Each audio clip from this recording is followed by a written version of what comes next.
So అది అద్భుతమైన అది లైఫ్ టైం మెమరీ నాకు ఆ అసలు. తర్వాత ఐ థింక్ అక్కల్ట్ గురించి మనకి ఎక్కువ సీరియల్స్ తక్కువ వచ్చాయి, లేదు, రాలేదని కాదు. అంటే ఇంకోటి చెప్పిన ఆనెస్ట్లీ స్వప్న ఎవరికి తెలియదు.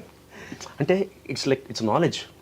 అంటే సార్ కొన్న నాలెడ్జ్ ఇవాళకి నేను అదే బాధపడుతుంది తెలుసా, ముఖస్థుతి కాదు కానీ సార్ కొన్న నాలెడ్జ్కి we can do wonders in Telugu OTT. Unfortunately ఇందాక సేమ్ అదే మళ్ళీ అక్కడికే వస్తాం మనం, ఆవు కాంపోజిషన్ లాగా ఎవడు గుర్తించట్లా. అంటే ఆయన రాసిన కథలు కానీ నేను ఇప్పుడు చాలా, ఎందుకంటే ఏం రాసినా ఫస్ట్ నేను చదువుతా.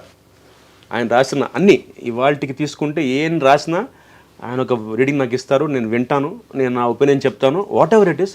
ఒక సైతాను కాంత కానీ, అంటే ఇప్పుడు టాపిక్ ఇది కాదు, సైతాను కాంత టైటిల్, సైతాను కాంత అన్వేషిత 2 అనుకున్నారు మధ్యలో. అలా అట్లా అసలు ఆ కాన్సెప్ట్స్ కానీ, ఇంకోటి శత్రువు టైటిల్, శత్రువు అసలు ఏం టైటిల్స్ అసలు అలౌకికలో నేను చాలా దెబ్బలాడాను. నేను ఆ మెయిన్ క్యారెక్టర్ కాకుండా ఇంకో క్యారెక్టర్ ఉండేది అందులో నా దగ్గరకు వచ్చి ఏమన్నారంటే, మంచిగా ఒక 5'7" అమ్మాయి ఎవరైనా కార్ డ్రైవింగ్ కూడా వచ్చి ఇంగ్లీష్ బాగా మాట్లాడి కొంచెం ఈ టైప్ లో అమ్మాయి ఎవరైనా ఉంటే చెప్పవా అన్నారు. అప్పుడు నేను ఇలా ఇలా ఇలా ఇలా అంటూ నాన్న ఇవ్వనని చెప్పేశారు. అది ఆ విధంగా ముందుకు పోయి నేను వచ్చి న్యూస్ టీవీలో పడ్డాను, వేరే సంగతి. బట్ నాకు ఎప్పుడు అర్థం కాలేదు కౌశిక్, ఇంత బుద్ధిమంతుడివి, నువ్వు భయస్థుడు అయితే కాదు, కానీ మీరు చక్కటి మీ కుటుంబం చూస్తేనే 2 కళ్ళు చాలా అన్నట్టు ఉంటారు మీరందరూ. అంటే ఐఎమ్ జస్ట్ మనసారా చెప్తున్నారు. అమ్మ, నాన్నగారు, తమ్ముడు, నువ్వు, అంటే ఆల్మోస్ట్ బుక్కిష్గా ఉంటుంది మీ ఇంటి శుభకార్యాలు. నేను నీ పెళ్ళికి వచ్చాను కదా, గుర్తుంది కదా, పెళ్లి పాట కూడా పాడాను, గుర్తులేదు నాకు. కానీ నేను అనేది అలాంటి కౌశిక్ కట్ చేస్తే ఎంత ఉద్యమంలో పోరాటి డబ్బింగ్ ఆర్టిస్టుల డబ్బింగ్ సీరియల్స్ వ్యతిరేకంగా చేస్తే మాత్రం జైలుకి వెళ్ళడం ఏంటబ్బాయి? అంటే అంటే నాకు అసలు బొమ్మ ఎత్తకట్లేదు. అంటే ఏం లేదు స్వప్న, ఏంటంటే చేయడం తప్పు కాదు, నా అప్రోచ్ తప్పు. ఏం చేస్తావు యాక్చువల్లీ?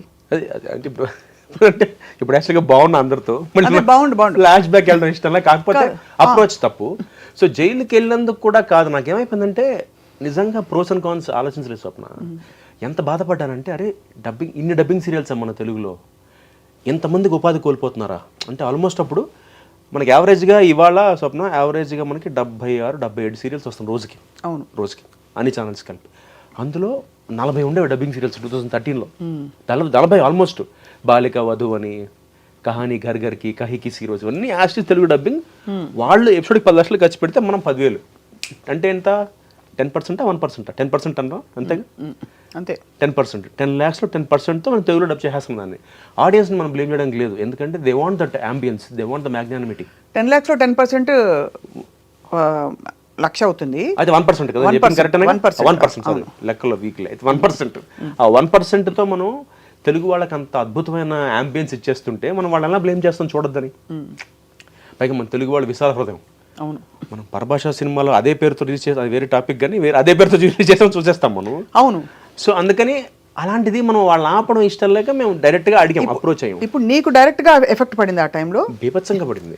అంటే ఏంటి అసలు ఆగిపోయాయి ఆపర్చునిటీస్? ఆపేశారు. అంటే అది కావాలని ఏదో చెప్పి యువర్ బ్యాండ్ అని చెప్పలా, అలా పద్ధతిగా సంసారపక్షంగా ఫ్యామిలీ టైప్గా ఎవరు పెట్టుకోలేదు, మెల్లిగా ఎవరు పెట్టుకోవట్లేదు, వర్క్ లేదు. అంటే ఎన్ని రోజులు గడిచింది అలాగా? ఆల్మోస్ట్ అంటే పేర్లు వద్దు కానీ ఒక 2 ఛానల్స్ అయితే ఒక 6 ఏళ్ళు పెరగలేదు. అప్పుడు ఒక ఛానల్ డబ్బింగ్ సీరియల్స్ వల్ల జస్ట్ అంటే ఆ ఇంపాక్ట్, అంటే పైగా నా ఇంట్లో పెళ్లి కాదు, 10 మంది బాగుండాలని తాపత్రయపడ్డందుకు నాకు తెలిసేది ఇక ఐఎమ్ వెల్ అవేర్, నీ ఈ స్టెప్ తీసుకుంటే నాకు కొడుతుందని తెలుసు. కాకపోతే నా భార్య, నా పిల్లాడు, నా మదర్ ఫాదర్, నా ఫ్యామిలీని ఆలోచించలా. అంటే బహుశా నేను అలా పెరిగానేమో తెలియదు నాకు. అంటే నాకు చిన్నప్పటి నుంచి ఆ అప్రోచ్ స్వప్న, అందరూ బాగుండాలి, అందులో నేను ఉండాలి. దానికోసం I will go to any extent, to be honest, సిన్సియర్గా, నిజాయితీగా. అది నా అప్రోచ్ టువర్డ్స్ లైఫ్. సో అలా జరిగిన దాంట్లోనే జరిగింది ఇది. అందరూ బాగుండాలి కాబట్టి నేను కొంతమంది కలిసి ప్రయత్నించాం. ఇవాళ లక్కీగా ఆగాయి, అది వేరే విషయం. కానీ దాని వెనకాల చాలా శ్రమ, చాలా కష్టం పడ్డాం మేము అందరం. అన్ని కెరీర్ కూడా ఒక 6 ఏళ్ళు గ్యాప్ వచ్చేసి అంత కష్టపడ్డాం. ఆ టైంలో ఏం చేస్తావు మరి ఉపాధికి? కష్టపడ్డావా? చాలా కష్టపడ్డా. అంటే టు బి ఆనెస్ట్ ఎంత కష్టపడ్డా, దాచుకుని డబ్బులు సరిపోవు, బికాజ్ సీరియల్స్ ఎంత వస్తాయి తెలుసు కదా, పీనట్స్. సరిపోకపోగా లక్కీగా మా వాడు జాబ్ కాబట్టి బతికాను. అట్ ద సేమ్ టైం నేను ఏం చేశాను, కొన్ని ఛానల్స్ పక్కన పెడితే ఇంక ఏది ఛానల్ అయితే పిలిచిందో వాళ్ళకి తక్కువ చేయాల్సి వచ్చింది. ఐరన్ ఏంటంటే, ఒకప్పుడు ఒక ఛానల్లో మంచి పేమెంట్ తీసుకుని ఎప్పుడైతే వాళ్ళకి తెలిసిందో వీళ్ళు నన్ను రానివ్వట్లేదని వాళ్ళు నా మార్కెట్ రేటు తగ్గించేశారు. ఇంతే ఇస్తాం, మీ ఇష్టం, నేను చేస్తాను, నాకు అవసరం. How to survive. నేను మార్కెట్లో ఉండాలి. 2 రోజులు బాగా మాడుకున్నారు, వచ్చి దండ వేశారు, రోజాపూల దండ బాగుంది. ఆ రోజు చిన్న కూడా జైలు దగ్గరికి వచ్చారు, అందరూ దండ వేశారు, ఊరేగించారు, అక్కడ దాకా బాగుంది. తర్వాత కట్ చేస్తే వెనకాల ఎవరు లేడు. నా లైవ్లీహుడ్, నా భోజనం, నా కొడుకు, మా భార్య, అన్నిటికంటే ఎక్కువ నీలాగా ఎంతమంది, నీకైనా ఒక పేరు పలుకుబడి నలుగురు తెలుసు, అట్లీస్ట్ ఏదో ఒకటి ఎక్కడో ఒకటి ఏదో చేయొచ్చు, బట్ ఎంతమందికి టెక్నీషియన్స్కి జాబ్స్ పోయి. సో బట్ ఆ ఎపిసోడ్ ఎలా జరిగింది? You went into prison. ఈ went to prison. I was there for 3 days in the prison. తీసుకెళ్లారా? ఇట్లాగా తీసుకెళ్ళారు, చంచల్గూడ జైల్లో పెట్టేశారు. జైల్లో ఉండి బెయిల్తో, కండిషనల్ బెయిల్తో బయటకు వచ్చారు. ఎలా ఉండింది? హౌ వాజ్ యువర్ మానసిక స్థితి? I was very much confident Swapna. ఎక్కడ కాన్ఫిడెంట్ ఫీల్ అంటే లోపలికి వెళ్ళగానే జైలు ఆయన లోపల చూస్తున్నాను. నువ్వు ఫీల్ అవ్వకమ్మా, ఒక మంచి పని కోసం అరెస్ట్ అయ్యావు నువ్వు. అఫ్కోర్స్ నువ్వు చేసింది తప్పే, నువ్వు రాళ్ళు వేసావు, కొట్టావు, పక్కన పెట్టేస్తే నువ్వు మంచి పని చేసి అరెస్ట్ అయ్యావు. అది ఫీల్ అవ్వకు. నీలాంటి వాళ్ళు ఇన్స్పిరేషన్గా ఉండాలి, ఎగ్జాంపుల్గా ఉండాలి. ఎందుకంటే ఇది నువ్వు చేయకపోతే నువ్వు అన్నట్టుగా మేమందరం ఇవే చూస్తాం. ఇంకా వాళ్ళ ఇంట్లో బాగా చూస్తారట సీరియల్స్. ఆయన చెప్తున్నాడు, జైలు రాను, చంచల్గూడ జైలు. అక్కడ ఒక చిన్న హై వచ్చింది నాకు. బట్ లోపల పరిస్థితి చూసాక స్వప్న ట్రస్ట్మే భయం వేసింది. ఒక ఇంటర్వ్యూలో, చాలా వైరల్ అయిన ఇంటర్వ్యూలో అది సరదాగా చెప్పాను. కానీ ఏంటి చెప్పవా అంటే నాకు చెప్పు, నేను అది చూడలేదు. ఎందుకంటే నేను ఎందుకు ఇంటర్వ్యూస్ ఎక్కువ చూడనంటే మళ్ళీ మనం మైండ్ కండిషన్ అయిపోకూడదు. అంటే ఇలా ఏం జరిగిందంటే లోపల చాలా ఫన్నీగా చెప్పడం కూడా. లోపలికి వెళ్ళంగానే ఫస్ట్ అసలు పెద్ద బరాక్ ఉంటుంది, ఆ చివరి నుంచి చివరి దాకా అందరికైతే అక్కడే. ఒకటే కాఫీకి ఒక స్టీల్ డ్రమ్ ఉంటుంది, ఆ స్టీల్ కప్పుకి చైన్ ఉంటుంది, స్టీల్ గ్లాస్కి. అందరూ ముంచుకుని తాగి తొలిచి పెట్టేస్తున్నారు. అసలే నేను హైజీన్కి పరాకాష్లో ఉంటాను నేను. ఏంటంటే ఒకే గ్లాసా? స్టీల్ డ్రమ్ము, ఒక గ్లాసు, చైన్ ఉంటుంది, స్టీల్ చైన్. డ్రమ్కి, చైన్కి, గ్లాస్కి చైన్ ఉంటుంది. ఒక మూల పెడతారు, కార్నర్లో స్తంభానికి పెడతారు. వేడివేడి కాఫీ వస్తారు, తాగుతారు. పక్కన చిన్న తొట్లా ఉంటుంది, అలా కడిగి పెట్టి వెళ్దాన్ని. సబీనా సర్ఫ్లే ఉండవు, మళ్ళీ నువ్వు తీసుకుని తాగి కడిగి పెడితే ఇంకోటి తాగుతాడు. కాదు, మామూలు డిస్పోజబుల్ కప్పులు ఇవ్వచ్చు కదా. అంటే అప్పుడు ఆ టైంలో రూల్ ఇది. సరే, నెక్స్ట్ ఫుడ్ ఏం పెట్టారు? ఫుడ్ తినలేదు నేను, భయం వేసి. ఇప్పుడు నీ బుక్ రాసుకున్నప్పుడు ఇవన్నీ ఉపయోగపడతాయి, అందుకు అడుగుతాను. నేను రాయదలుచుకోవట్లేదు. అంటే ఎక్కడ జైల్లో ఫుడ్కి ఇబ్బంది లేదు, కాకపోతే నాకు ఆ భయం వేసింది. బకెట్లో, స్టీల్ బకెట్లో సాంబారు, స్టీల్ బకెట్లో అన్నం అంటే ఎలా ఉంటుంది ఆలోచించు. మన పెళ్ళిలో తింటాం చిన్న చిన్న బకెట్లో, బంతి భోజనాలు కూర్చోబెట్టి చిన్న బకెట్లో పెడతాం, క్యూట్గా ఉంటాయి. ఇది స్నానం చేసే బకెట్లు. ఆ బకెట్లో సాంబార్ తీసుకొస్తారు, సాంబార్ అందులోనే అన్నం, ఆ పక్క దాంట్లో అన్నం అని ఫుడ్ ఉంటుంది. భయం వేసి నిజంగా ఫస్ట్ రోజు అర్థం ఎలా తీసుకెళ్ళి. యూనిఫామ్ వేసారా? 3 days దాటితే వేసేవాళ్ళు. 3 days ఉన్నా. అందుకని కొత్త బట్టలు, వేరే బట్టలు ఇచ్చారా మార్చుకోవడానికి? ఏది షవర్ అది ఉందా? షవర్ ఉంది కానీ డోర్ లేదు. కర్టెన్ ఉంది, కర్టెన్ మూసుకొని పాట పాడుకుని వచ్చు కాబట్టి పాట పాడుకుని వెళ్ళిపోవచ్చాడు బయటికి. సో డ్రెస్లు అవే ఉంటాయి. 3 days దాటి ఉంటే నేను విఐపి బరాక్కి మార్చుండేవాళ్ళు. ఓహో. అప్పుడు నాతో పాటు జగన్ గారు ఉన్నారు పక్కన. జగన్ గారు, నిమ్మగడ్డ ప్రసాద్ గారు, వాళ్ళు విఐపి దాంట్లో ఉన్నారు. నేను జనరల్ బరాక్లో ఉన్నాను. రాత్రి దోమలు ఉన్నాయా? బాగా ఉన్నాయి, కానీ అకామిడేషన్ చాలా బాగుంటుంది. అంటే పెద్ద పెళ్లి సత్రంలో ఉంటుంది, ఈ చివరి నుంచి ఆ చివరి దాకా. అందరికీ లోపలికి వెళ్ళాను, ఒక్కొక్కరికి ఒక రగ్గు, ఒక చెంబు, ఒక గ్లాస్ ఇస్తారు. సంతకం పెట్టాలి రిజిస్టర్లో మనం. సెకండ్ ఏసీ కంపార్ట్మెంట్లో కూడా అలాగే ఇస్తారు. అంటే ఇది ఎలా బాగుంటుంది వెరైటీగా. నల్ల రగ్గు, ఒక చెంబు, అల్యూమినియం చెంబు, అల్యూమినియం ప్లేటు, ఒక గ్లాస్ ఇస్తారు. ఇలా పెట్టి సంతకం పెడితే తీసేవాడు. 3 లేవు అక్కడే. మా బరాక్ ఇన్ఛార్జ్ దొంగలు ఉంటారు సార్, జాగ్రత్త అన్నాడు. ఏంటి అన్న, చెవిలో ఉంటే దొంగలే ఏంటి అలా ఉంటారట. తీసాడు. నిజంగా నా పక్కన నా రగ్గు లేదు, నా గ్లాస్ లేదు, నా ప్లేట్ లేదు. అలా స్టార్ట్ అయింది అక్కడ. అలా ఒక 2 రోజులు గడిచిన తర్వాత జీవితంలో చూడకూడదని చూసేసాను. అదే అంటే ఇట్స్ పెయిన్ఫుల్ మెమరీ కదా. అంటే ఇంటికి వచ్చాక రిలీఫ్.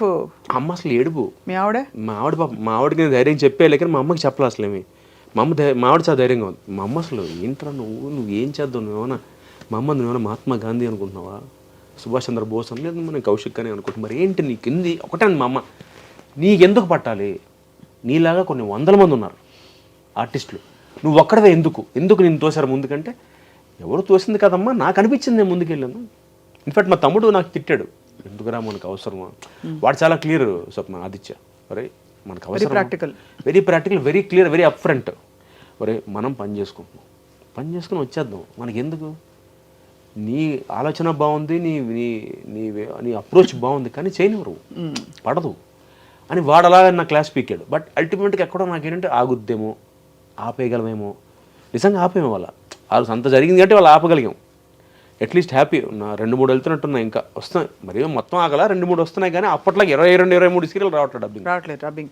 కానీ ఒక విషయం అప్ఫ్రంట్ అడుగుతాను, సరే అది అయిపోయిన ఎపిసోడ్, ఇది తెలుసుకునే ఉద్దేశం ఏంటి కూడా ఏంటంటే కౌశిక్ చాలా నార్మల్ స్పెక్ట్రంలో ఉండే, అంటే ఏదో పెద్ద చిన్నప్పటి నుంచి రౌడీజము ఇంకోటో కాకుండా బుద్ధిమంతుడిగా ఉండే కౌశిక్కి ఇలాంటి ఒక ఎక్స్పీరియన్స్ లోపల కొంచెం అలజడి, భయం వేసింది. అంటే భయం ఎందుకు వేస్తుంది అంటే నాకు అర్థం కాల ఫ్యూచర్ ఏంటో. చదువుకున్నాను, ఉద్యోగం తీసుకోలేదు, యాక్టింగ్ అని కూర్చున్నాను. బయటకు వచ్చి చూస్తే అసలు పెట్టుకోవట్లేదు.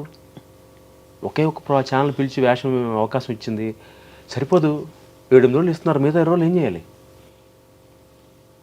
ఇది ఒక 6 ఏళ్ళు పట్టింది. అంటే ఒక మీమాంస అంటే ఇంత ఎఫెక్ట్ పడుతుందా అంటే మనం ఇంత బహుశా నాకు అప్పుడు అనిపించింది. అంటే ఇవన్నీ ప్రిపేర్ అయ్యి దిగారు మా పవన్ కళ్యాణ్ గారు. ఆయన కష్టం, జనసేన పార్టీ పెట్టి ఇన్నేళ్ళ కష్టం బహుశా అంటే ఆయన బేసిక్గా పెద్ద ఫ్యామిలీ, ఆయన సంపాదించారు కాబట్టి మేబీ ఆయన అంత ప్రిపేర్ అయ్యి దిగి ఉండొచ్చు కదా. అంటే నేను దిగాను, నన్ను రేపు పొద్దున ఇలాగే నన్ను నోటుకు వచ్చింది మాట్లాడతారు, నా ఫ్యామిలీ గురించి మాట్లాడతారని ప్రిపేర్ అయ్యి దిగిపోయారేమో అనిపించింది తర్వాత నాకు. అంటే నేను చేసిన చిన్నది, అది సముద్రంలో నీటి బొట్టు అంతా, ఆయన చూస్తున్న దాంతో కంపేర్ చేస్తే అప్పుడు అనిపించింది, ఓహో అందుకే ఆయన కూడా ప్రిపేర్ అయ్యి దిగిపోయి ఉంటాడు. ఏమన్నా సరే పబ్లిక్ లైఫ్లోకి వచ్చేసాక ఎస్పెషల్లీ యాక్టర్స్గా ఉన్నవాళ్ళు ఒకవైపు ఆకాశానికి ఎత్తి, మరోవైపు ఒక పబ్లిక్ లైఫ్లోకి వచ్చిన తర్వాత రకరకాల ఎక్స్పీరియన్స్లు అవుతాయి. అంటే అసలు ఆయనకి జరిగింది నెక్స్ట్ లెవెల్. బట్ దీనికే నాకు అసలు వల్ల కాల.